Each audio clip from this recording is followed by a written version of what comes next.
Hi, welcome to another poetry lesson. Today we are going to be writing a Cinquain poem. And for today's lesson, you will need your My Book of Poetry booklet, and we will be talking about Cinquain. And then on the back of this page is the page where you're going to be writing your poem. I can't actually show you that because I've recorded this part of the video after I wrote my poem. So you will see that in the next part. So here is my poetry book, and it's always fun to take a look at what we've done already. So looking in the table of contents, we have done our acrostic poem, we did an alphabet alliteration, we did a concrete poem, and I think that's all we've done in our booklet so far. And so today we're actually going to go back up to number 3, a Cinquain poem. And let's just take a quick pick through to remind us of what we have done. And there was my acrostic poem. And last time we did the alphabet alliteration. And we had also done a concrete or shape poem. Okay, today we're going to focus on the Cinquain poem. It comes from a French word. In French, cinq means 5. So when we count in French, we say 1, 2, 3, 4, 5. Cinq means 5. A cinquain is a 5-line poem that follows a formula. And here is the formula. It tells us what to write on each line. Line 1 is one word that's the subject of your poem or your topic. Line 2, you use 2 words to describe the subject. And so we're going to be using adjectives. We've learned about those as being describing words for nouns. And so our topic is most likely going to be a noun, a thing. We're going to use 2 adjectives to describe it. And then on line 3, 3 verbs that tell what the subject does. And we're going to end those verbs with ing. And remember, a verb is an action word. So something that you do. Line 4, 4 words expressing a feeling. And line 5 is one word, a synonym for the subject. Synonym means another word that means about the same thing. So this kind of reminds me of our paragraph structure where we have our topic sentence and then we have our closing sentence, and sometimes our closing sentence tells the topic sentence again in a little bit different way, except that we're going to use just one word for our topic, and then another word that could be used instead of that word. So another word that means about the same thing. So here's an example. Children. So children is the subject. They're happy, playful, laughing, singing, climbing, always on the go, kids. So we can see children is the subject. Here are 2 words that describe children. These are adjectives. They're happy and they're playful. Okay, notice that they're not telling us what they do yet. And that's the trickiest part of a cinquain, is to make sure that we don't put our verbs up here and that we do indeed have adjectives. Line 3, 3 verbs that tell what the subject does, ending in ing. So these are all verbs. These are all action words. They're laughing, singing, climbing. And then line 4, 4 words expressing a feeling. And so this person has chosen to say always on the go, and that's sort of that feeling of kids, and they're very active and sometimes even hyper, right? Always on the go. And so those are 4 words that express that. And then kids is another word for children. So that's a synonym.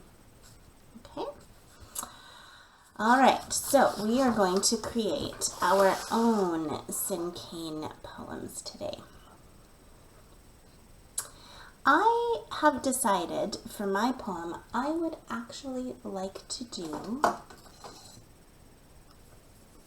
my favorite animal. Animals work really well in a Cinquain poem because it's easy to describe them and come up with action words for them. And so I'm going to do my favorite animal, which is a monkey. And I think I'm just going to say monkey instead of monkeys for mine.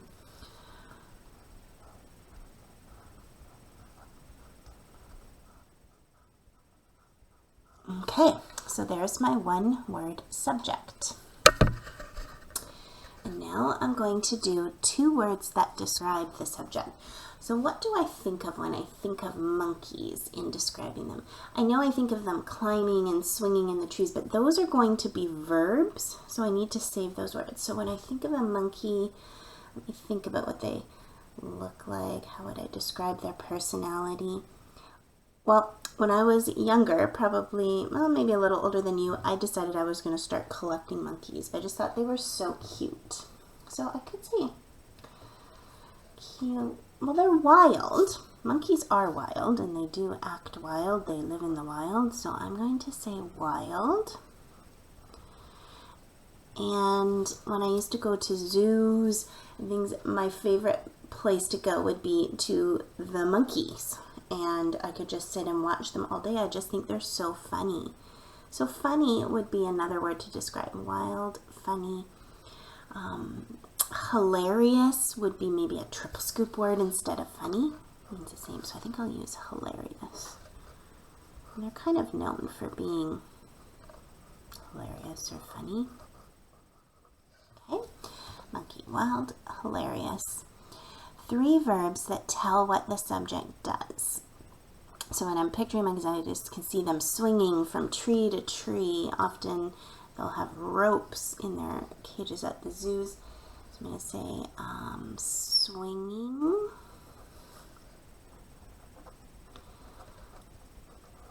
So they swing, and then I need to end with ing for this Cinquain poem. So swinging. They make all those noises, you know, those noises. Sometimes we call that chatter. So chattering, I like that word.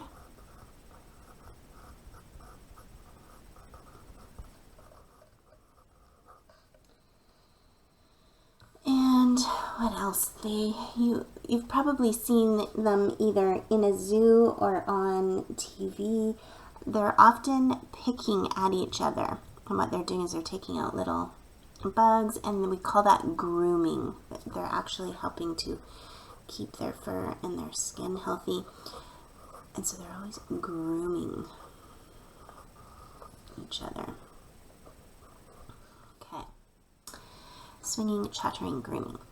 Now, line 4. Sometimes this can be the hardest line. 4 words expressing a feeling. What's the feeling? Well, I know how they make me feel, right? They make me feel happy. They're just so fun to watch. Oh, what if I did fun to watch? That's only 3. Fun to watch. What if I put the word so in front? So fun to watch. Yeah.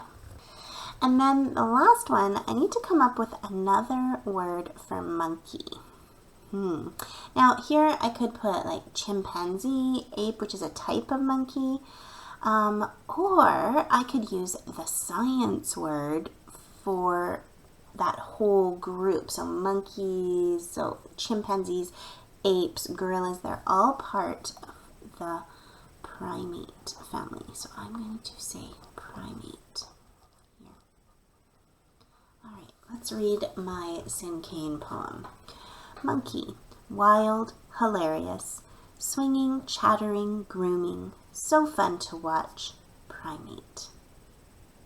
Okay, so there is my Cinquain poem about monkey. So I have here an angel. I collect angels, and this is just one of the angels from my collection. And I have several of them throughout my house of different types of angels. So I thought I would write another Cinquain poem about angels. So I have it here. Angels. Heavenly, calm, singing, flying, protecting, make me feel calm, guardians. Now I just realized as I am reading this that I've used calm twice, and I didn't like how that sounded. So I think I'm going to change that word there. And I'm going to say, make me feel, I've talked about protecting here, so it makes me feel safe. Okay. Angels, heavenly, calm, singing, flying, protecting, make me feel safe, guardians. And we often hear of that term guardian angel. So I have my topic. I have two words that describe them. Heavenly, sometimes they're known as heavenly beings. They're calm. You don't usually see angels or think of angels as rushing around and being all in a panic. They're very calming. Singing. Angels are often known for singing, playing harps, flying, protecting. Especially if we're thinking of guardian angels, that's their job. And so a feeling around that is it does make me feel calm, but also make me feel safe. And then I decided to use that guardians as my other word for angels. So a guardian angel. So it is your turn now to create your own Cinquain poem, and I am really looking forward to reading them and seeing what you are able to create.